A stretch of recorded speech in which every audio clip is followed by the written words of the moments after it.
sécurité avant tout zany zay tsy manomboka asa raha tsy délimitena zany le zone de travail dia zay mahatonga lasa hoe rétréci le lalana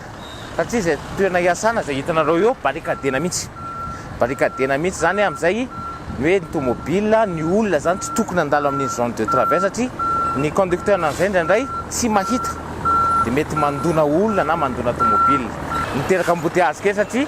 lasa teto 3 voies lasa 2 voies sisany izy amin'izao ny eto Antanimena zany rehefa vita dia izy ty dia asa malalaka be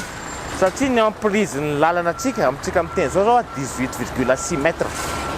dia ny chaussée zany 6 mètres ny 2 voies ray 6 mètres ny 2 voies ray dia misy ilo central eo ampovoany izay manasaraka le voie anankiroa zany dia neto dia manana trottoir malalaka koa tsika eo amin'ny 1,30 m 1,50 m eo izy ahena koa rond point satria itsika raha mijery matetika zany eto amin'ity rond point Antanimena ity misy embouteillage be dia na enina amin'izay izy amin'izao zao nahazo 4,35 m ndray tsika amin'izao